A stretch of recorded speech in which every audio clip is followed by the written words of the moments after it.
Did you like it? So I spent 11 nights playing. Welcome, dear readers, to Cover My Ass, where baffling books are reviewed but not read by yours truly. My name is, it's probably still Stan. And I'm Kay, and remember, we only judge a book by its cover. I think this is going to be the last time that I'm Stan. I am feeling so good about the match with the raccoons, just to catch everybody up on the unnecessary lore that sprung up about this literary podcast. What do you imagine it's like for new readers at home who think, oh, here's a fun literary review podcast, and then they sign up, and then the first episode they hear is this one. And they'll be in for a wild ride. Yeah, in the fighting pit that I've built out of books. I was going to say cage fight, but it's not really a cage. It's a fighting pit is a much better description of the situation. Yep. I love the stands. I love the book throne.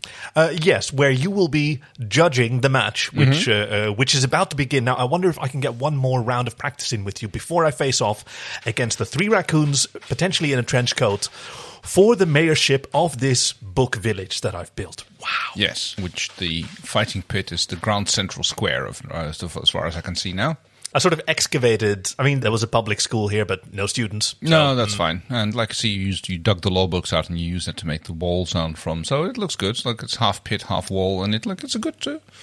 Yeah, initially I thought that the law books would make a good, solid legal foundation, but now it's much more defensive. Are you planning to defend against anything?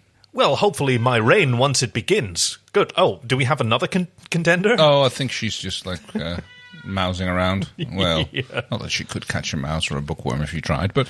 So let me get a few more practice rounds in, because yes, thank you, Your Majesty. The contest that you selected was compliments. Yes. And so I think I'm getting quite good at this. So can we do one more sparring round? Yeah, go on. Yeah, okay, so... I love how you... Okay, so... No, I've got a... Sorry, I'm getting nervous here. Got a little judder there? Yeah. Oh. You're so carefree. I love how you just don't care how you come across. Oh, that's very kind of you. I would hope that you can learn from that, maybe, like take on a little bit of... that's a little bit of less... I was going to say neurotic, but that's not very complimentary. A less serious approach to certain matters. So, okay, so hedging there. Okay, it's an interesting style. Let me see. You look nice today. Ah, but you always look lovely yourself. Oh, okay. Now, how does that score? Because mine was definitely more barbed and pointed. Right. But yours was then more sincere. Does sincerity get points? Well, yes, it's compliments, isn't it? Yeah, but there's compliments and there's compliments. Well, true. There's the ultimate compliment, which is, that's nice. Yes. Which is not a compliment. Well, it's very dismissive. I guess this discussion is over now. Okay, so any last-minute tips that, like, what should I work on? What's your 6? Oh, dear. Because there's 3 of them. Okay, Although they'll be coming at you only 2 at a time, because that's the rules. But they can tag in and out. Ah, yes, that's right. We're doing sort of luchador rules. Yes, there can only be 2 of them in the arena at the same time, so they have to tag in and out. Okay, so I've got to do double compliments. You can just compliment them as a whole, as a trio, or as a duo, if so the case. This is just now occurring to me. Now, I know that I'm mere hours away from this match, but what if I compliment them relative to each other? Oh, divide and conquer. That could be a very good tactic. Oh, this might just be the thing that gives me the edge. I'm very excited now, but there's no time to practice because we have to review a book first. Edges aren't allowed, only compliments. So no blade. You're not allowed to bring a blade to a compliment fight. There's such a thing as an edgy compliment, isn't there? Well, That's kind of how I started. But come on, we've got to review this book I can go and fight the raccoons. We do have books to review. Unusual amount of pressure that I'm under. This week's book is by Christopher Anvil, and it was edited and compiled by Eric Flint, whom we have covered books of before in the past. Both of them? Both of them. Oh, Anvil, yes. I remember Flint from A Recipe for Disaster, I believe the book was. Was that the other guy? That was Christopher Anvil. That was RX for Chaos. That's the one. Which, interesting, Recipe for Disaster and RX for Chaos is pretty close. Yeah. In the, somewhere in the 20s. It was a fairly early one, as I recall, yes. It's called The Trouble with Aliens. Yes. Eric Flint, also a much more recent veteran. And we have I think it's a gorgeous cover. I love the cover. So we have 3 felinoids in the foreground. One of them is looking a little bit spaced out. The other one's looking distinctly worried. And the last one is kind of grumpy and angry. And a bearded human in the background wearing some sort of jacket, I suppose. Yeah, just a dude. A dude, yeah. Just a brown-haired, long-haired. Yeah. And then in the background we have some rocks, and beyond that, it looks like a very spired city. I'd say inspired, but it's more like outspired. It's gorgeous. Like it's lit by the setting sun, as is the gigantic moon, and there's a sort of purple haze everywhere. And there's a spaceship which is either taking off or descending. It's hard to tell. How would you tell? Because we have a sort of cone-shaped spacecraft with a cone of flame coming out from underneath. It seems to be if it were to be landing, you would expect the cone of fire to be much more deflected by the ship itself, because it's actually descending through its own exhaust trail. So you would expect the flames to be coming up along the sides. Oh, right. It's sitting on its own cone. Right. It's dragging the cone. If you look at the SpaceX rockets when they come in, you can see the flames are actually coming up along the sides, and it's not a very nice plume that comes out because the ship is descending through its own exhaust. Right. So it's more like a pan sitting on a fire. Yes. With the flames licking up the underside. So I guess this spaceship is taking off, unless again the artist hasn't accounted for that sort of thing. But that's what artists do. They have artistic freedom. So I thought it was a very exciting book. Like it was quite recognizable to me as a child of the 80s, growing up with certain films about meeting interesting aliens, and it was really fun to see that trope inverted. Oh, yeah. I mean, there are a lot of parallels between this book and a certain movies by George Lucas, but... No, there aren't. Oh. That's not George Lucas you're thinking of. Oh, no, it's the other one. Wait, no. Let's make it work. Okay, let's look at George Lucas's oeuvre. He did write... I always mix up those two. They were close friends. I know. They did a coin toss to see who would direct Indiana Jones, but no, for George Lucas, Matt we're going to have to go that's for... the other one. Matt Damon? What? Neither of them have ever done anything with Matt Damon. What are you... There's American Graffiti, which I haven't seen. I think that was the first breakout role of Harrison Ford. THX 1138. Yeah. And then there's the ones that we all know. Jaws. Nope. Spielberg again. Yeah. All right. Well, close enough. I mean, you can just keep... Why don't you just keep listing Spielberg movies, and I'll just keep on denying that George Lucas... George Lucas has not directed a lot of movies for a famous this is true. Director. He went into producing very early on, which is arguably a good thing, according to a lot of people. Some of the movies that he produced were a lot more well received than the ones that he directed himself. Well, especially from one particular franchise, which is not the one that we're discussing here today. No. Because we're discussing The Trouble with Aliens. Yes, which I would love to see a movie of, because I'd love to get to know these characters some more. Plus adorable catfolk. Yeah, so we start off. I really love the purple one in the middle with his worried expression and his little fangs sticking out. And he's so cute. Yes, that's Tom. Yeah, that's the sort of purple lit one. I mean, maybe he's just more whitish, because do you notice how all the shadows are purple? Yes. Sort of like that's the scattering color. The other ones are in full in sun, and he is not. I mean, at least he's not painted the other that way. I mean, you can see it on his head, I suppose. No, I think he's got that's the true. same golden tinge on the top of his ears. So the other ones that we see here, I mean, they're three young friends. On the leftmost, and she's got the sort of green focused eyes. That's Katrina Aldrin, and she is she's part of this planet's very young legacy of space travel. She's actually the granddaughter of one of their first catastronauts, Fuzz Aldrin. Yes, well, he was a famous cat, I suppose, yeah. Yep. And then the other one, the sort of angry one, is Margaret Scratcher. Yeah. And then there's Tom. And they are out and about on what is to be their last summer together as kittens before they all go off to college. So it's kind of a bittersweet time for them before they realize that they're probably not going to see each other every day anymore like they used to. I mean, it's like you go we're going to stay in touch. No, you're not. But no, of course. So we know that. So reading this book was there was a little heartache there for these very good friends. Oh, right at the beginning, yes, and then of course the adventure broke loose. Yeah. So out they are in the not the woods, more like the rocks. Surrounding their suburban sprawl of the city that they live in, which is their playground. That's where they go out into the desert brush, I suppose is the best way to call it. It's kind of like the Texas Arizona area where there's lots of desert and rocks and not much else. That's the site of all of their most memorable adventures together, where they can get away from the old parents and the parental unit, as I like to say, and sort of test the limits of the curfew. Oh, well, yeah, they do have a very strict curfew that they have to adhere to. That's right. So they're out and about in the rocks when they come across a almost entirely unconscious alien. A weird sort of bald... Mostly bald, yeah. He's got some weird sort of lanky tufts on the he's got top of his... fur on his face, but on top of his head, but he's patchy. Oh, he must be ill or something. There's something really wrong with him. Oh, well, obviously, his ears are paralyzed. They don't move. Yeah. No matter how much you tweak them. His nose is dry. No matter how much you lick it, it just dries right up again. Yes. These are terrible, terrible signs. They find him and they kind of coax him into consciousness. Yeah. A lot of, aggressive head butting and... purring, rubbing up, and licking, just feeling up, and just making a general... Poking with the stick. I mean, they are kids. Then it'd turn into the dare, who dares? Do you want to touch him? I didn't think you can. You don't dare to touch him. Especially Tom. He's a bit of the fraidy cat. But he does get dared out, and he goes and gives him a poke. But not much happens, and it takes a while to get him to wake up. Splash a little water on his face as a last remedy that they think of. Because if that doesn't wake him up, nothing will wake him up. And that is kind of the nuclear option. It is. It's kind of like using smelling salts on a... Yeah, using the squirty bottle on someone. That's the special squirty gun that they've got in their first aid kits. Emergency squirts, yes. Emergency squirts. Oh, no. Okay, you've just named the episode, haven't you? Already? So at this point, I thought I was already getting a little bit of a hint of the sort of kitty love between Katrina and Margaret.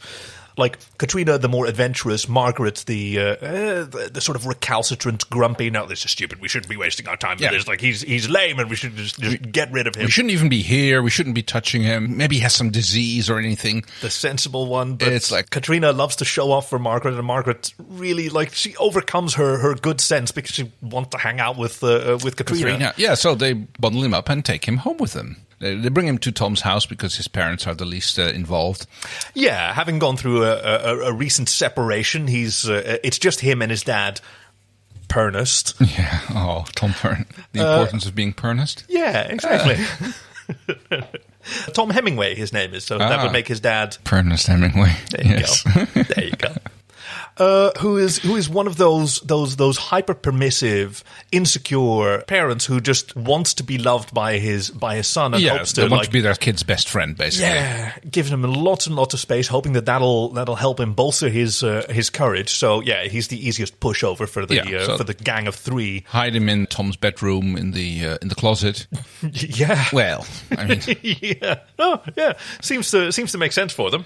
I mean, he's oddly non-communicative. I mean, he clearly responds to them, but he's a little bit shy, and he seems to be reluctant to engage in communication. Yeah, and they sure do try. They bring out all of their sort of electronic gadgets and games and toys to try and foods. Yeah, what will he eat? Do you like this? And some of the food he will eat, and some of the food he won't eat, and.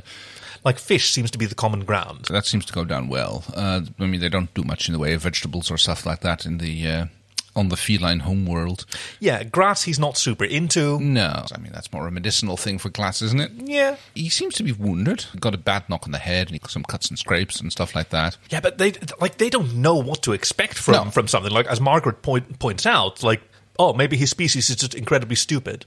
Yes. Maybe they just all have a sickness in their brain. They've never seen anybody like They've that. Got no one to compare with. Soon enough, they come to the conclusion that he must be an alien. And being teenagers, there are certain limits to the ideas that they have for what to do with him. So, I mean, eventually, they settle on the idea of showing him around their world because he's clearly not teaching them anything of value. No. So, they decide to dress him up in a hoodie and dust his face with some whiskers and try to sneak him into their world, showing him to the shopping mall. Yeah. Yeah, shopping mall. Yeah, exactly. Where they can go and get some ice cream, which he does not like. No, the sort of slush that comes out after the little squeakies go into the beaker, and then they go. No, that was horrible. Do they freeze them first, or do they? They do not. They just go straight in, and then you can flash frozen ice cream. Yeah. I mean, there they are, just sort of writhing around in the little baskets where you've got the different flavors. You can get some pistachio colored ones, or some you can get black ones and brown ones or white ones, and you can pick a color, or you can have a mix if you want, and with sprinkles on top. No, I mean, different cultures, different foods that they like. I guess ice cream is not a pop. It won't go down well. He takes a look at it and he goes nope. Nope, exactly. He's much more enthusiastic about the game of Furball, which Katrina and Margaret are both active players in, whereas Tom is much more comfortable in the being sort of the athletic Archie type. He's one of the fur leaders. Oh yes, cheering on his friends Cat and Maggie, doing their little airs and little graces, and running about and cheering on the crowd.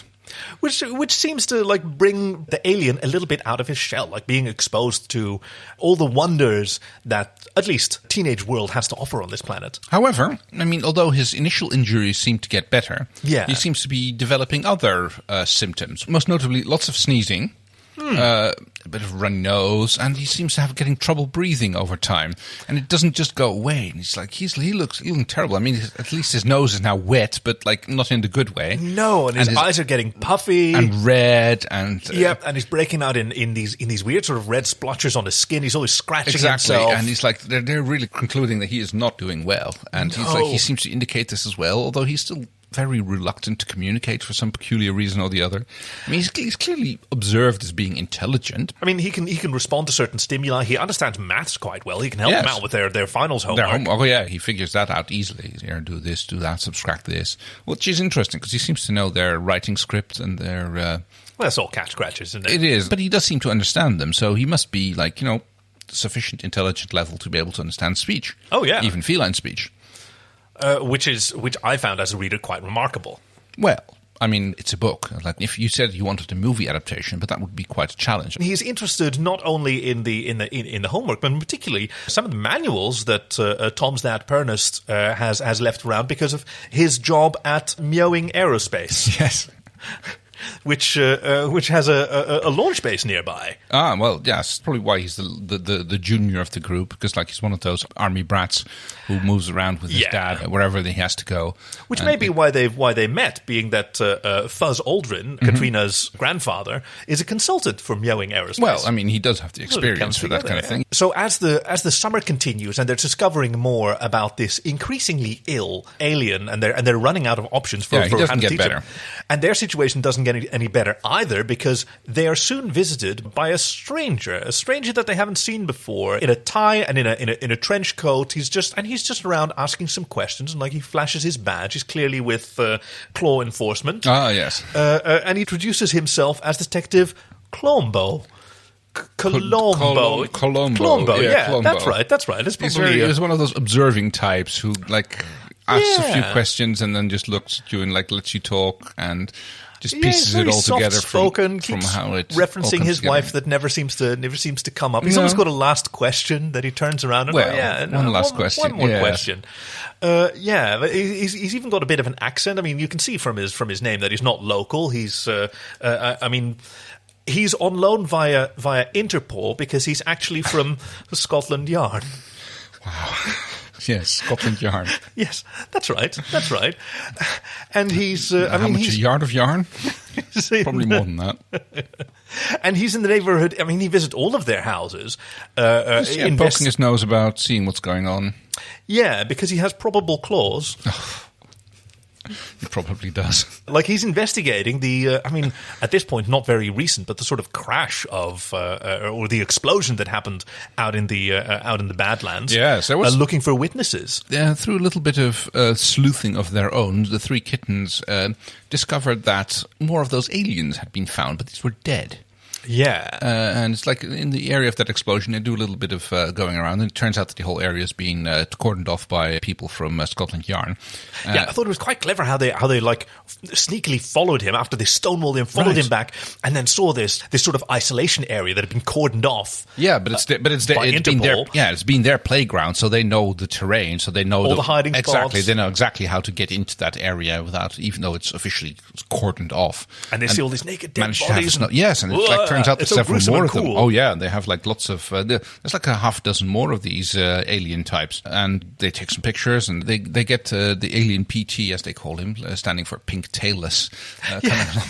Because that's kind of how they recognize him. That's what he looks like to them. It's like with his Clolov, he doesn't. Yeah, he's got this soft pink skin and he's got no tail. So PT is what you tell him apart. Yep. PT is what they call him.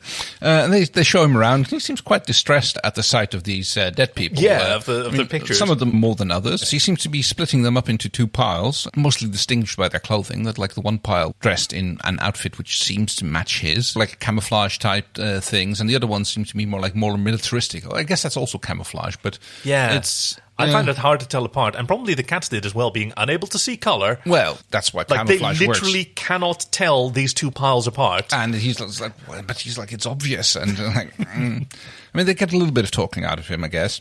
Yeah, it's weird how suddenly he could talk, right? And they can understand him. Yes, he seems to be like very sad about one half of the group and kind of quite angry at the other half of the group. And Mr. Colombo, that's the one I was looking for, comes by their house again and like, one more question. Are you sure there was nothing going on? And just as Colombo is about to wander into the bedroom where they've got PT hidden away, stashed away, suddenly there's this little red dot light appears in the air, and like which immediately catches everybody's fascination. And, ears forward, whiskers back, and he's like, everybody, Colombo first, like scatters out after it and like runs off and like in a complete frenzy. Totally distracted, forgot completely what they were doing. Yeah. And yes, so it seems that our PT has this power of the red dot, which he can control. And Maggie, being the star quarterback, is particularly susceptible to this. I mean, she's right on Colombo's tail. Fortunately, Tom is the more balanced, also the more athletic among the three of them. So he managed to restrain them before they all run out the door. Grab one by the tail, nip the other one in the neck, and just like slam the door shut after Colombo. That's a very hard to pronounce name. I guess it's easier if you speak feline. Yes, it's French. No, that's nothing. No, there's no. I know something about Parisian. Parisian. It's a Parisian name. Fuck. Oh, Parisian. Yes. There we go. Got there in the end. Or is it Persian? Oh, such very good puns that Christopher Anvil and Eric Flint are exclusively responsible for, and we're just factually reporting. Yes.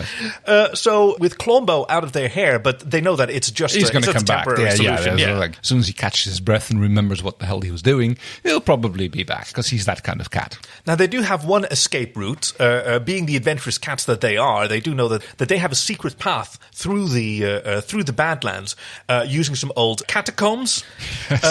But that's just a complete catastrophe because of Tom's terrible claustrophobia. Yeah, if you have claustrophobia, then the catacombs are. How do you deal with your own claws when you have claustrophobia? Oh, I guess that's why he likes the pom poms. It's like being allergic to your own sweat. That would be terrible. But they try to sneak PT out of the house again, back to the area that was cordoned off, because he seems to indicate that it's vitally important that he gets back there. Yes. Local law enforcement is still keeping the area cordoned off, because it's as more turns out that there's like definitely an alien invasion going on. Yeah. Because there have been some alien abductions taking place. People have gone missing. That's something that Colombo said. Yeah, which made me wonder whether Pernost's wife, Tom's mother, maybe she didn't just up and leave like he said. Maybe he was just trying to protect his son from the horrible news of his mother being abducted. Yeah, you don't want to be the weird guy whose mother was like stolen by aliens, because like that's like, you must be nuts if your mother's stolen by aliens. And Tom's already in the fur leading squad, and he has enough to deal with. There seem to be two teams. First of all, there's a group of people who shows up, which seems to be the rescue team for PT. Yes. As we learn later, they are part of the Galactic Wildlife Fund. Yes, that's right. Yes, I remember that. Because it turns out that I was so excited. Because it turns out that PT was a felinologist who was studying the people on this planet.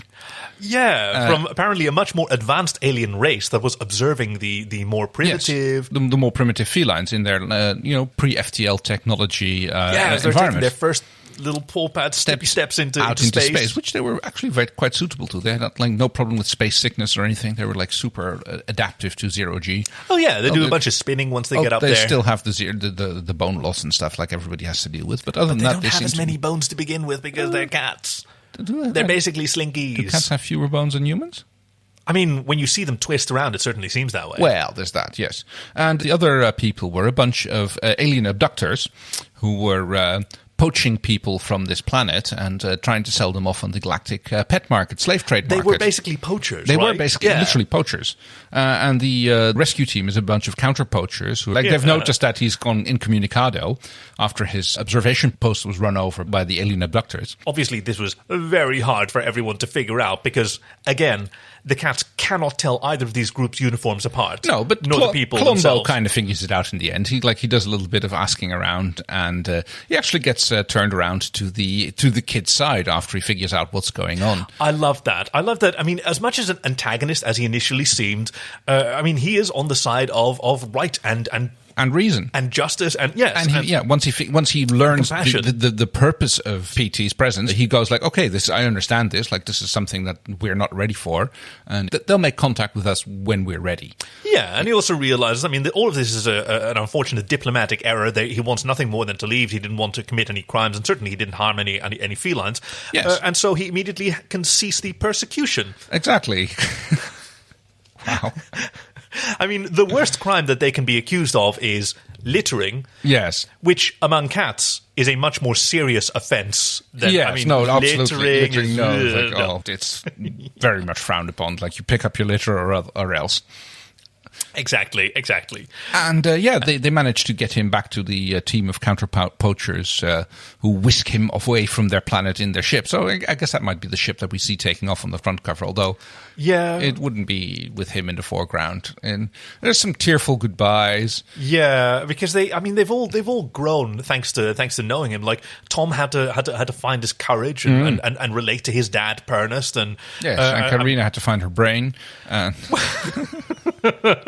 Margaret, she had her fist already, but I do like that by the end we see Katrina and Margaret's tails sort of intertwined. Oh, the it's kitty very love, adorable. Yes. Oh, so sweet. When they're taking the final class in mousekeeping. Is that like a requirement before you can go into my screen production? I did not read the appendix because I was seriously turned off. I can tell you that. By the mice cream, yeah. The mice cream, yeah, not by the lovely romance. I do things that turned out for Katrina and Margaret. I'm sure they'll be happy together. Yeah, I sort of imagine that maybe they pursue a career in meowing aerospace and one day venture out and meet PT on equal terms. Back on their own Galactic Federation or whatever they called it. Or whatever the fuck it is, yeah. Galactic Wildlife Fund, So, yeah, great book. I did feel really bad for PT throughout because, like, the swelling got so bad. Oh, yeah. He had such a hard time. And he was like, that's how he got caught. He was like, the sneezing, he was just like, could not keep it under control. And by that time, he was quite monstrous with his he could barely see through his puffy eyes. And red swollen nose, eyes swollen shut almost. And it's like, it was quite a horrible situation for him to be in.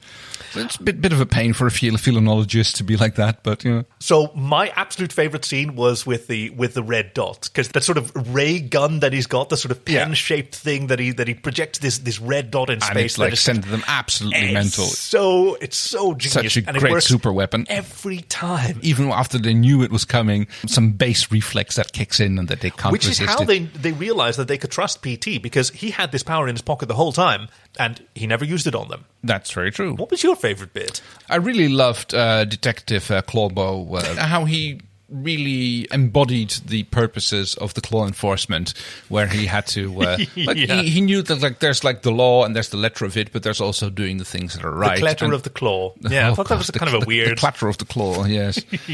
He had probable claws to do whatever needed to be done. But yes. So, how are we going to rate this book? Ooh. We can't say 9. There's no way we can get away with that. No. With all of the cat aliens we've done, it can't be 9. There's been too many but 9s. There's the... Well, I mean, it's sort of a sex one usually, but in this case, like, it's the last summer together, summer of '69. Oh yes, which is not 1969 as we know, but considering the tail entwining of Katrina Aldrin and Margaret Scratcher, there was definitely a little bit of that going on. I would expect. Certainly. Although with those tongues, they're very agile. In that case, I will give this book Brian out of Adams.